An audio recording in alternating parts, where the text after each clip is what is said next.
Welcome to Chapter 1 of How Could He? I'm Emma Matsdotter, and I wrote this book after leaving an abusive relationship to help other women see clearly, break free, and begin to heal. Introduction. If you have been reading blog posts and watching videos, trying to figure out what went wrong in your relationship, you're not alone. I've been where you are. I've studied narcissism and relationship dynamics for more hours than I spent in medical school.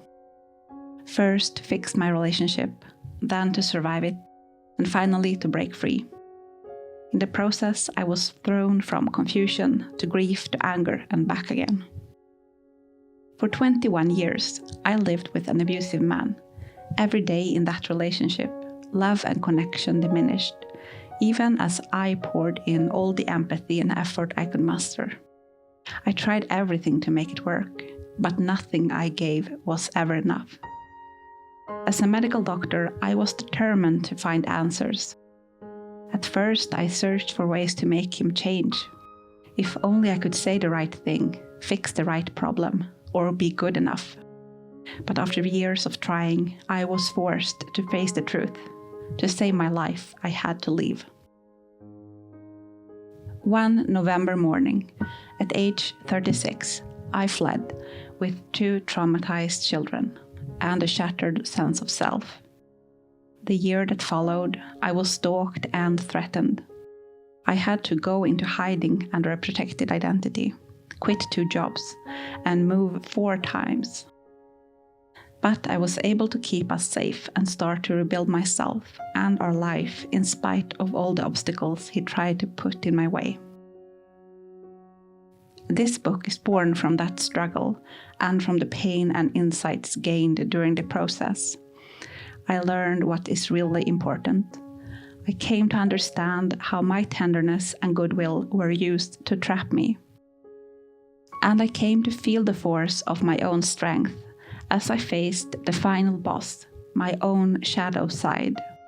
Incorporating it made me able to meet the world in my fullness, to start to live, laugh, and love again.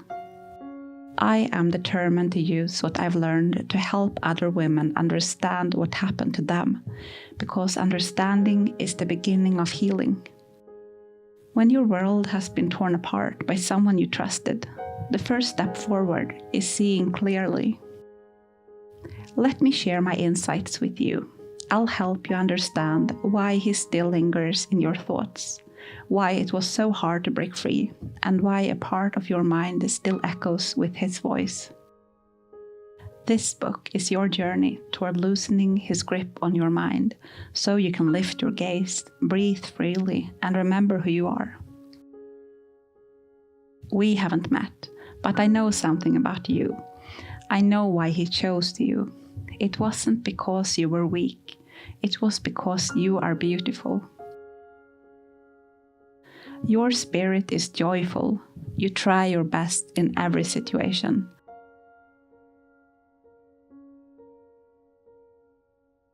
You bring light wherever you go. At least you did, before the final stages of that relationship. He had never seen anything like you, and it terrified him. He feared you might fly away, so he clipped your wings, slowly, quietly, persistently, until you forgot you could soar. But I promise you this, your feathers will grow back, and this time you'll be stronger. This book will show you how to create the conditions your soul needs to heal. But first, we must walk through the truth. How the relationship worked, how it kept you trapped, and how he planted doubts inside your mind. Take my hand, we're going to find you again. Part 1, The Trap. How you got pulled in. Chapter 1, The Illusion of Love. Once he couldn't get enough of you. The man who would later break you made mental notes of the tiniest things just to surprise you with the perfect gift. He held your hand, wrapped his arm around your shoulders, as if shielding you from the world. When you made love, his mouth was so close it felt like breathing the same air. When he walked into a room, it was as if everything else lost its shine. You longed to be with him when you were apart. In his arms, everything else faded. And the best part? He seemed to feel the same. He talked about your future together. It was a time of plans, of magic. You had never known that love like this could exist. Some people said you were crazy, or that you should be careful. But you knew what you wanted. You knew who you belonged with. You knew you had fallen in love, deep. Love bombing. And you were right about one thing. You had fallen. You just didn't know yet into what. In a healthy relationship, love begins gently. Two people get to know each other, gradually building trust and connection. It's mutual, tentative, rooted in curiosity and care. It's like two bouncing balls that begin to move in sync. They're still independent, still whole, but they're drawn to each other, creating a rhythm that feels increasingly natural. Their lives expand together without collapsing into each other. They maintain friendships, passions, boundaries. There is mutual respect. No one is trying to erase the other. That's not what happened here.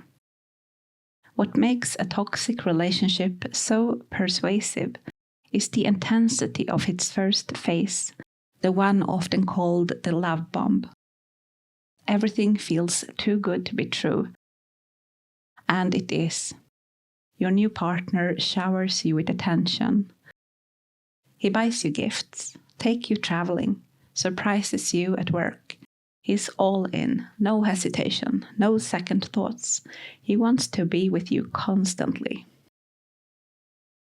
He once ran out of a restaurant mid-meal when he saw a flower vendor on the street. Returning with a rose, he lay gently beside my plate. It felt like a dream. He made you feel seen, cherished, safe, maybe for the first time in your life. And because he seemed so smitten, you let your guard down. You wanted to say yes. But more than that, saying no began to feel unthinkable, like rejecting him. Pleasing him quickly became the most important thing in the world. He made you feel so good. Being with him was like a rush. He became the source of your joy, your grounding, your well-being. He told me he had never felt this way before. One time we passed an elderly couple holding hands. He squeezed my hand and whispered, "That will be us one day." What you didn't see, what almost no one sees at first, is that this intensity comes at a cost. It makes you emotionally dependent. And because that relationship is so all-consuming, it begins pulling you away from the things that once grounded you, friends, passions, even your peace. In a matter of weeks or months, he became the center of your life. And you didn't even notice it happening. The psychological hooks. And you were right about one thing. You had fallen. You just didn't know yet into what. Emotional manipulation. While you were trying to make things better, struggling to make sense of what the underlying issue was, so you could fix it, the rug was being pulled further out from under your feet. The more you tried to find the exit, the deeper into the dark you fumbled. It was like a game of blind man's bluff. Only in this version, you're asking your partner for help, and he uses your trust to lead you in the wrong direction on purpose. The confusion wasn't a coincidence. The breakdown of your relationship wasn't fate. It was designed. Narcissists use emotional manipulation from the beginning.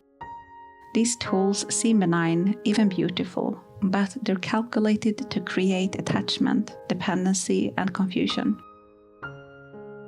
Let's look at the 3 most common psychological hooks. Mirroring.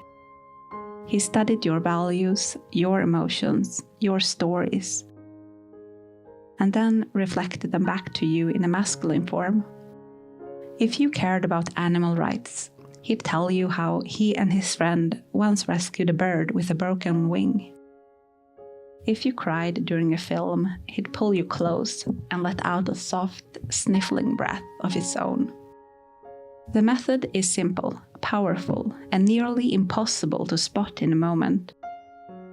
You thought you'd found your soulmate, someone who truly gets you, but what you saw wasn't his soul. It was a reflection of your own. He wasn't showing you who he is. He was showing you who you longed to meet. Future faking. He listened carefully as you shared your dreams.